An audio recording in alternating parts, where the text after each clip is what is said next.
imagine what it would be like, but it's a completely different experience.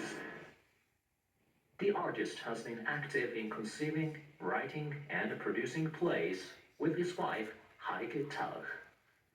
Their works range from social satire, historical drama, and philosophical material.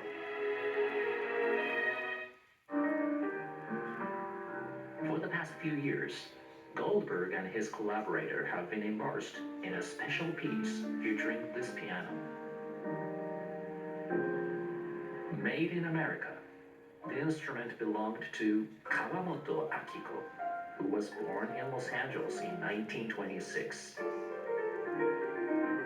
In 1933, the family moved to Hiroshima, where she played the piano with her mother and took lessons regularly at a music school.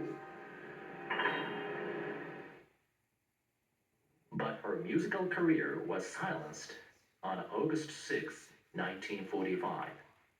Akiko was just 800 meters away from the bomb's epicenter.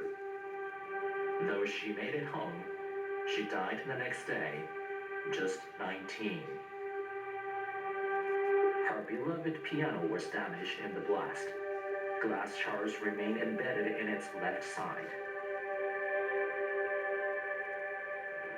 Goldberg heard her story from a Japanese journalist based in Germany. Instruments would kind of hold the memory of certain events within themselves.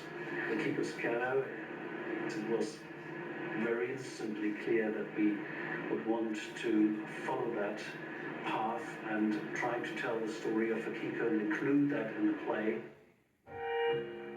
In 2022, Goldberg and Tuff created Borrowed Landscape, a production of Akiko's tragedy comprised of music and narration.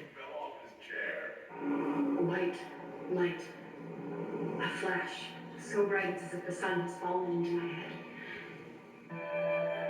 It debuted on German public radio and was later adapted for the stage, where it premiered in New York in 2023. No more than I can do. For the 80th anniversary of the bombing, Goldberg is in Hiroshima for the first time, where Borrowed Landscape is slated to be performed. Even after years of research on Akiko and her piano, he is struck anew about the reality of the atomic bombing.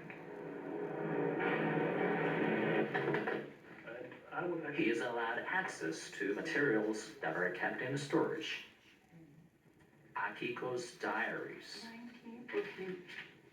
Piano, Josie play. She could play the piano very well.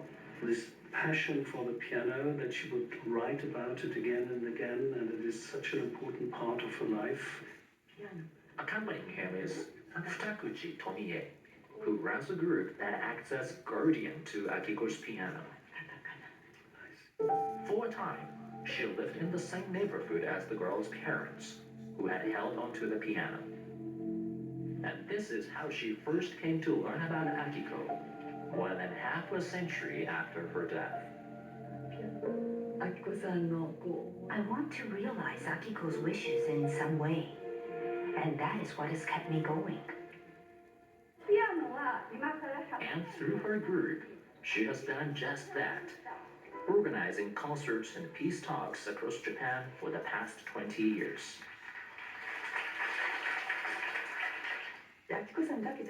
I want young people to become aware not only of Akiko, but also of other people like her.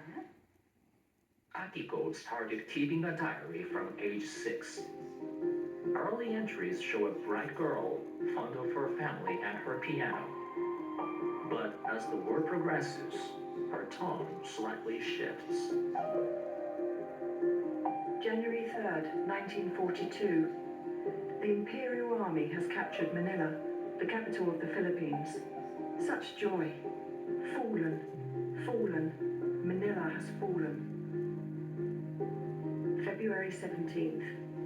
On the 7 o'clock news, they said that Singapore has fallen. I jumped for joy. I thanked our soldiers. Goldberg never fails to wonder at how a country can transform the heart of a young girl like Akiko to blindly believe in its cause. He decides to incorporate a few lines inspired by Akiko's writings in his piece.